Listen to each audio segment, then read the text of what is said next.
Hello, and welcome to Talk a Good Game. It's the match preview of West Ham United against Manchester United on Saturday at lunchtime. Mike, it's all about Jose Mourinho versus Paul Pogba. Have you switched on Sky Sports News? What's your opinion on the fallout? God, it's just, where's the news?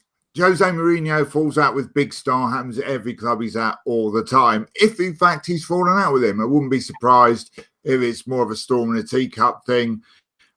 It's just huge egos, isn't it? I mean, but Mourinho will fall out with everyone. He fell out with the entire team at Chelsea. He fell out with people at Real Madrid. He just falls out with people. It's what he does. Our guest with us tonight is someone that you may recognise from YouTube, maybe not the West Ham YouTube space. But Jack, thank you very much for joining us. You're used to annoying people, we could say. I think it's fair to say that. What do you make of the Mourinho versus Paul Pogba thing? I've not seen too much about it. I saw it trending on Twitter yesterday. Had a little click through, had a little read. I don't know much about kind of Manchester United or what's going on there, but I think Mourinho's just he's on the way out. I don't know if I can swear on it, but he's definitely on the way out, isn't he? He just upsets most people. Everywhere he's been, he seems to upset the sort of bigger names in the camp, and I just think it's time for him to go. He's no longer the special one. Let's be fair. Mike, what's your thoughts on the Man United season so far? Well, they're going to be disappointed, really. I know Mourinho wanted more players in and all the rest of it in the summer, but ultimately, on paper, that is a much better team than they are producing results for. They're quite dull. They're just underperforming. I mean, they've drawn or lost too many games. Drawing at home to Wolves is a big disappointment, losing away at Brighton, etc. And when they do win, it's sort of ground out. So if I was a Man U fan, and frankly, because I live up north now, I'm surrounded by them, and they're all walking around like they've just lost a sibling. Do you know what I mean? None of them are happy. I'm surrounded by them as well. Don't worry. It seems to be every season, almost every month, there's this whole "is it time for Mourinho to go or not" type thing. He seems to be hanging on by a thread since he got to Old Trafford. It seems to be we're all just waiting for the inevitable to be happening. And when you fall out with your club's biggest players, they say no player is bigger than the club, but actually, I think in 2018, I think some players maybe are as big as the club, etc. And Paul Pogba is unfortunately the name at Man United. He is their brand for now. And if you were to go and ask a lot of Man U fans as well as the board, especially, which one would you rather get rid of? I'd imagine a lot of them would look at the manager and say him because we can replace him. Pogba, not so sure we can replace him, etc. But Jack, have Man United, I mean, when we were all growing up, you're not a similar age to me, we're a bit younger than Mike. Man United were obviously dominated football. Have they lost the fear factor now? I think you hit the nail on the head. Well, I always find that Man United fans will probably crucify me for this, but I find that when they grab a big player from wherever that may be, it hits the headlines. Yeah, it's the next big thing, and then within a few weeks, as a West Ham fan, I'm not scared to go up against them. I'm talking like Memphis Depay. When he joined, he was meant to be the next big thing. Di Maria, Alexis Sanchez. These are all big names that when they were at Arsenal and Real Madrid, you would have hated to have faced them. But now, they make players less scary for me. I don't know what that is. I don't know how that is or why that works. But I don't know if it's the management or just the club itself. But the players seem a lot more scary, a lot more dangerous when they're at other clubs, and I can't put my finger on it. Do you agree with that, Mike? Has the fear factor disappeared from Man United? Yeah, totally. I am, as you mentioned earlier, thanks, a wee bit older than you two, right? But I do remember the Liverpool dominance. Do you remember just pre-Premier League era where Liverpool won everything for years and years and years? And that went astonishingly quickly, just evaporated within like 2 seasons where people were like, oh, we're going to Anfield, we might be able to get something. And they did the same thing. They were bringing in players that everyone was asking them a new big thing, and they were producing their own players like Fowler and, et cetera, Michael Owen and Stephen McManaman. And yet it never happened for them again. They'd lost that whole fear factor thing, which I think bang on. That's exactly what's happened at United now. People fancy themselves against United, which they never used to. Yeah, I have to agree. I mean, this is our third top 6 side we're away to face this season. We've already faced Liverpool and Chelsea, and I'll tell you what, I feared them a lot more than I feared Man United this weekend. I think that's the big thing, and it'll be a worrying thing if it's Man U, because Mike, you were right earlier in the start of the show.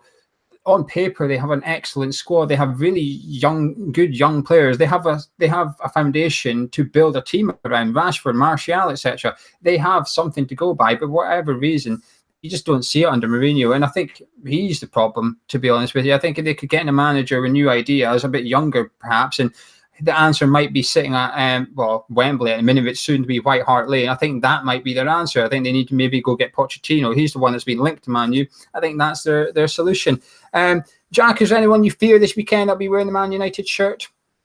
I think the obvious is Lukaku. If he's fit and ready. As I say, I don't keep my eye on Manchester United, but he seems to score every fucking time he plays us, doesn't he? I think 90% of his Premier League goals are against us, so that'd be the obvious one. I don't fear Sanchez at all. Just Lukaku. If we can keep him under wraps, and I mean, Declan Rice had Eden Hazard in his pocket the other day, so there's no reason why he shouldn't do the same this time round.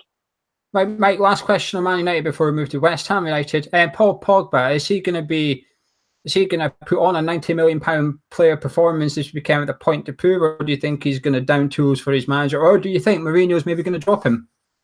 I wouldn't be that surprised if Mourinho drops him, to be honest with you right now. I think I'm not 100% convinced he was. I think if Pogba plays, you don't know what's going to happen. It's a bit of a curveball position. He could turn up and dominate that midfield, and he can dominate any midfield there is, as he demonstrated in the World Cup against the very, very best. Or he could run around, not be that bothered, and give the ball away, which he's done on a few occasions, or he might just drop him. I mean, I'd love to come in and go, yeah, I think this is going to happen. But genuinely, who knows? Well, we'll find out on Saturday. Something else that does not have the fear factor is our family-friendly boats, which is outside the London Stadium. They're open before and after the game on Saturday. So if you'd like to join us for a beer and a barbecue, because it's an early kickoff, we're also doing bacon rolls on Saturday. And the tickets are in the description below. Have a look in the description. Click on the link. Kids go free as well. You don't pay for the kids. Come along and join us for a beer. Jack, we obviously picked up a good point against Chelsea, and then we beat Everton a week prior. Do we just need to stick to the same team that we've been playing, but bring Arnautovic back in for Antonio? Is it as simple as that? I think so, mate. Isn't Arnautovic looking like he's going to be back? Yeah. Cool. Yeah, it was the first game I managed to get to this season, the Chelsea game, and we just looked really, really good. I mean, Rice is coming into his own. He's a revelation there. The youngsters from the other night, I think it's probably a bit too soon to just throw them into a game against fucking Manchester United in the Premier League, but it's all looking good, and there's that air of optimism around the ground now. I think the defence, I don't know whether, I think all West Ham fans know we could go on to be terrible for the rest of the season, and we take two lucky games and we tend to lose our heads a little bit, as most sort of Premier League football fans do. But I think the defence seems to be a lot more now. I don't know whether or not Fredericks is the right fit for a Premier League team right now, because I think we've looked a little bit better without him. But yeah, I think we're strong, and I think we should go into it expecting to get something out of it. Mike, what about yourself? Is it as you were at Goodison Park? I think it would be. I think if any of those players get changed from either game, Goodison, obviously we want Arnautovic back, and that's the one position that we want to see changed. But none of the other players have done anything to warrant being dropped. I mean, Jack mentioned Fredericks there. You can't drop Zabaleta. He's been very, very good in the last two games, can you? And who's warranted dropping? Everyone's played well, above our expectation. And we're going to be fancying it, aren't we? I think also because we've changed the team so often in the opening 4 games, now we've got a chance to stick with the same team and let them blend a bit. We should go with it. Now we've got some sort of team, we should go with it. And if you are going to start changing in the future, maybe 1 or 2 rather than 5 or 6 wholesale changes, what we were doing earlier while Pellegrini was working out that starting 11. I have to agree with you both. I think we've now finally found a system, as well as little partnerships here and there all over the pitch, which we need to base on. And how mad is it that we can win 8-0 and no one deserves to get in the starting 11 off the back of that 8-0 victory? Because that's a compliment to how we played the last 2 games. It's the biggest compliment you can get. But Jack, bearing in mind we have just won 8-0, is it going to make a massive difference to have a bench which will hopefully be full of confidence compared to against Chelsea? Now Perez has scored, Antonio scored, Snodgrass scored. Is it going to make a huge difference to have those options, hopefully with a little bit of something about them? Yeah, I should hope so. I think it should give Antonio a little bit of confidence, because he looked he looked shot to bits against Chelsea. I don't know if you'll agree, but just watching from the stands, he was like walking about, like he just looked so lazy and stuff. So to get I think he scored. What did he score? One in the end, was it last night? Yeah, to get that goal, that's going to help him a lot. Obviously, I don't know if he'll start with Arnautovic coming back, but yeah, no, we can't lose our heads too much, though. I mean, we are realists at the end of the day, as much as we like to dream. It was Macclesfield. I know it's 8 goals. That's phenomenal, and I think it's been 30 years since we scored that, so we deserve all the praise for that. But they are bottom of League Two at the moment, so it's not. We can't go running around crazy. I think was it? I can't remember the year, but do you remember maybe 6-7 years ago we beat Man United 4-0 in the League Cup? Yeah. I think we went on to lose our next few league games after that. So, I mean, anything can happen. But yeah, we've got to take the positives from it. And I think having the young lads in and around that bench will only benefit the squad. What do you think about that, Mike? I mean, do you agree that Perez, Antonio, Snodgrass, they're the main thing I'm picking out because they all scored and they're our attacking options, if you like? Will it make the world of difference to us having them scored and having them on the bench? Yeah, I think so. And actually, just having played a game as well, having got 90 minutes running around on the home pitch would make a real big difference. For me, I think, we all talked at length before the season started about our summer transfer business, and we got this plan and they're shiny new toys and all the rest of it. But for me, the thing that's impressed me the most about our summer transfer policy has been how good the bench is now, not just for options during the game, but the inevitable West Ham injury crisis, which comes up every season. You only play at some point during the winter. So we've real options because those players are full of confidence now, hopefully, and banging on the door going, where's my place in the team? And the signal that sends people in the team is, I cannot drop an inch of performance because these guys are right behind me, which brings everyone's performance up. So it's a win-win for us at the moment. Strongest squad I genuinely can remember in forever. I can't actually think of a period where we had a better squad in depth in most key positions. Indeed. Team news for you. Marco Navic has been in training all week, so he's expected to be fit for the Man United game. Javier Hernandez is back in training after glandular fever, although it was not included against Macclesfield. And Carlos Sanchez went off injured in the first half, so we'll have to wait and see if he makes it for the bench or not on Saturday afternoon. Mike, is this the best time to play Man United? I mean, do you consider them to be like a wounded animal and we might be on the receiving end of a backlash, or are they like an animal that's just waiting to be put down a little bit? I think they've not been on form all season. If they were going to do the wounded animal thing, they would have done it already. Do you know what I mean? They've already had enough reverses to really bounce back and spank someone 4-0 or something. Do you know what I mean? That just didn't happen after Brighton. They win their next game. I think it was 1-0 or 2-0. And but last season, beginning of the season, they were beating teams for fun. They'd beat us 4-0. They would beat Leicester 4-1. They were just like thumping people. This is a very different United. It's just the mojo, to coin a phrase, has just gone from them, as we were discussing earlier. I can't see the wounded animal bouncing back. Think they're still going to be a hard team to beat. They have got really, really good players, but I think it is a good time to play them. If you're going to play them, which we got to, now's the time. Well, we're all sounding confident, but how confident are you, Jack? I'm fairly confident. I reckon. I don't even. Do you want a score prediction? At the end of it, give us if you think we'll do well, etc. Then give us your score prediction. Yeah. I think we'll do well. Just to reiterate, I think I don't mean to be harsh, but I think it's probably a blessing in disguise that Sanchez is a little bit away from the team at the moment, because he really did not look up for it at all when he's been on.